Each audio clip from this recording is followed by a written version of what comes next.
लागणारं साहित्य पाहिलं होतं, आता कृती करायची.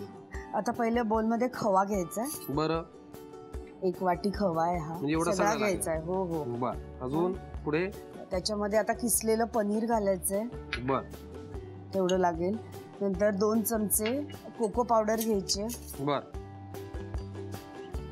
2 पूर्ण भरून चमचे घ्यायचे चांगले. चॉकलेटची चव आली पाहिजे चांगली. बरोबर, अगदी बरोबर. नंतर 3 चमचे मैदा घ्यायचा आहे. बरं, भरून चांगला. आणि आता हा खायचा सोडा आहे, त्याच्यामध्ये थोडस पाण्याचा थेंब घालायचा, म्हणजे मग ते व्यवस्थित मिक्स होतं. बघा इतकं लागेल. आणि आता हे ह्याच्यामध्ये घालायचंय आणि सगळं नीट कणिक भिजवल्यासारखं हलक्या हाताने मळून घ्यायचंय. वा, मग घ्या मग.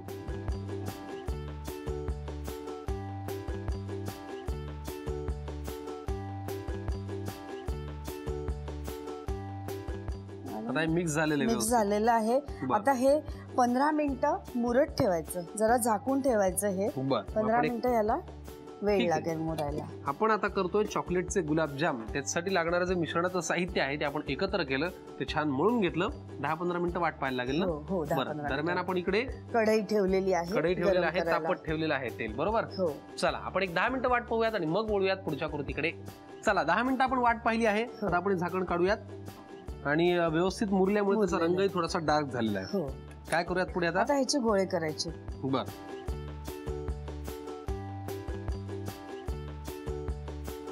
अगदी काय सॉफ्ट असतं, छान, अगदीच गोल होईल की नाही मला. अरे झाला की नाही, होतातच ते.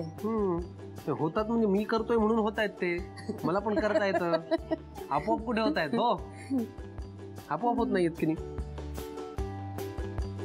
आता हे गोळे तयार करून झाल्यानंतर पुढे काय करायचं? आता हे डीप फ्राय करायचे आणि मग आपण पाकामध्ये घालायचे. साखरेचा 2 तारी पाक केलेला आहे आपण. बर, जवळजवळ होत आले.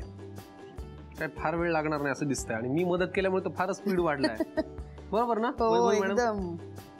तेल गरम झालेलंच आहे, काही प्रश्न नाही. आता आपण हे ताबडतोब डीप फ्राय करायला घेऊयात का? हो. वा, चॉकलेटचे गुलाबजाम तयार होतील. किती वेळ लागेल याला डीप फ्राय? लगेच होतात. क्या बात आहे. खव्याचे आहेत ना, असं काही मंद गॅसवरच करायचे. बरोबर. वा, तळून झालेले आहेत, तळाला काही फार वेळ लागला नाही. अजिबात नाही, लगेच होतात. बरोबर. पाकात टाकायचे 1-2 मिनिटं. बर, ठीक. निथळू द्यायचं. हा, सगळं निथळू द्यायचं. आणि हे अजिबात तेल पीत नाहीत, ड्रायच्या ड्राय राहतात. बरोबर. आणि आता पाकात घातल्यावर ते जरा फुलतील. बरोबर, कारण पाक आतमध्ये जातो त्याचे ते फुलतात चांगले. काय सुपर्ब दिसतंय होय. आणि आता चोको चिप्स कसे घालायचे याच्यावर? आता जरा ते मुरू द्यायचं थोडस, लगेच नाही घालायचे, नाही तर ते चोको चिप्स डीप होतील त्याच्यात. बर, ठीक आहे. मग हे मुरल्यानंतर एक 10 मिनिटं तरी मुरत ठेवायचे ते पाकामध्ये.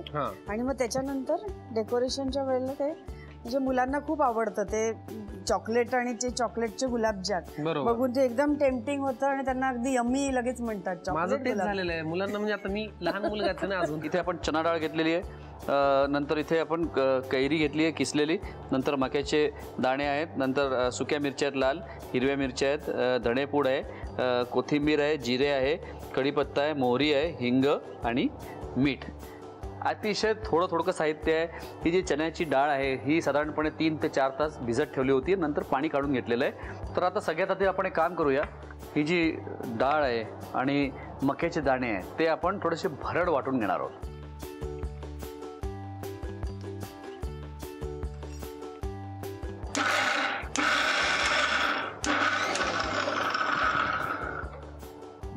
याला वाटून घेतलेलं आहे आणि याला मी एका बोलमध्ये काढून घेतोय.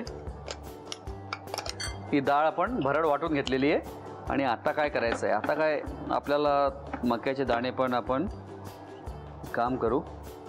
जेवढी डाळ घेतली आपण तेवढेच मक्याचे दाणे पण घेऊ. याला आपण भरड वाटून घेतो.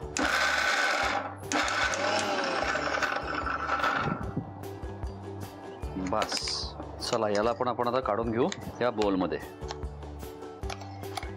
चला, ही तर तयारी झाली आपली. आपण करतोय मका, कैरी आणि डाळीची चटणी. आणि ही करण्यासाठी आपण चना डाळ जी भिजवली होती आपण आधी 3-4 तास, ती उपसून नंतर आपण ती थोडीशी भरड वाटून घेतलेली आहे. नंतर मक्याचे दाणे ते पण वाफवलेले आहेत, त्याला पण आपण भरड वाटून घेतलेलं आहे आणि ते एका बोलमध्ये टाकलेलं आहे. आता याच बोलमध्ये मी एक काम करतोय, ही कैरी जी आहे ती आपण जी किसून घेतलेली आहे ती टाकणार आहे. म्हणजे हे मिश्रण आपलं तयार झालेलं आहे. ठीक आहे, आणि याला मिक्स करून घेतोय. चला, हे तर झालेलं आहे. आता आपल्याला काय करायचं आहे, आता एक काम करतो, या मिक्सरमध्ये परत जरा हिरव्या मिरच्या घेतो 2-3, त्याला आपण याच्यात टाकूया. हिरव्या मिरच्या, कोथिंबीर, एक अर्धा चमचा जिरे, थोडेसे कढीपत्ता पण याच्यात टाकू आपण, थोडंसं पाणी, आणि याला घेतो मिक्सरमधनं फिरवून.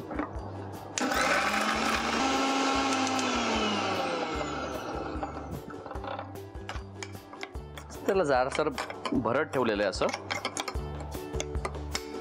बस. आणि एका बाजूला आता घेऊया एक पॅन, आणि पॅनमध्ये तेल. आता याला आपण जशी आपण घरी फोडणी करतो तशी फोडणी करणार आहे मी, आणि लाल सुक्या मिरच्या पण त्याच्यात टाकणार आहे. आता याच्यात जाऊ देऊया मोहरी, आणि नंतर याच्यात जाणार आहे सुक्या लाल मिरच्या.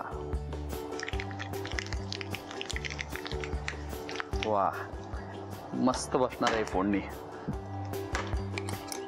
आणि आता ही पेस्ट, हा याच्यात टाकतो हिंग,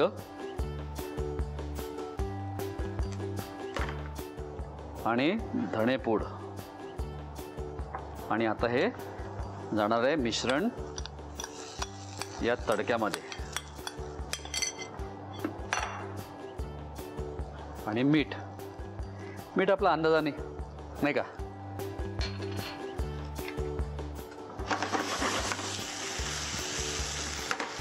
तुम्हाला पाहिजे थोडीशी हळद तुम्ही टाकू शकता.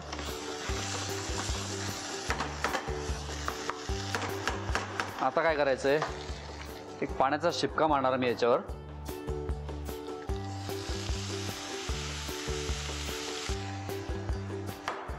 आणि मग वाफवणार याला, एक 5-1 मिनटं याला वाफ येऊ देणार चांगली. तशी काय खूप काही याचा शिजवायचं नाही आहे. मके शिजलेले, डाळ पण कच्ची पण चालते तशी, म्हणजे भिजवलेली. फक्त थोडंसं ते सॉफ्ट झाली पाहिजे तेवढं करायचं, एक 4-5 मिनटं. बाकी जो तडका दिला आहे आपण, ती त्याच्यामुळे त्याला खूप भारी चव येणार आहे.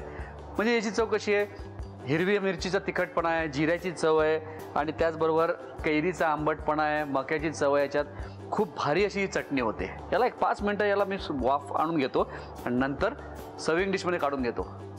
बाकी चटणी आपली तयार झालेली आहे. तुम्ही साहित्य आणि कृती लिहून घ्या. मक्का, कैरी आणि डाळीची चटणी बनवण्यासाठी लागणारे साहित्य: भिजवलेली चणा डाळ, किसलेली कैरी, शिजवलेले मक्याचे दाणे, लाल सुक्या मिरच्या, हिरव्या मिरच्या, धणेपूड, कोथिंबीर, जिरं, कढीपत्ता, मोहरी, हिंग आणि मीठ. कृती: प्रथम मिक्सरच्या भांड्यात भिजवलेली चणा डाळ घेऊन वाटून घ्यावी. त्यानंतर शिजवलेले मक्याचे दाणे वाटून घ्यावेत. वाटलेलं मिश्रण एका भांड्यामध्ये काढून त्यामध्ये किसलेली कैरी घालावी. हिरव्या मिरच्या, कोथिंबीर, जिरं, कढीपत्ता आणि थोडंसं पाणी घालून मिश्रण वाटून घ्यावं. एका खोलगट पॅन मध्ये तेल गरम करून त्यामध्ये मोहरी, सुक्या लाल मिरच्या, हिरव्या मिरचीची पेस्ट, हिंग, चणा डाळीचं मिश्रण, मीठ आणि पाण्याचा शिंतोडा मारून मिश्रण वाफवून डिश सर्व्ह करावी.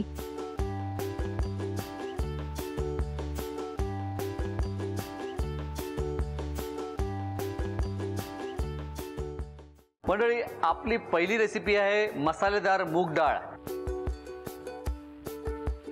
आपण करणार आहोत ॲपल, सेलरी आणि बीटरूटचा ज्यूस.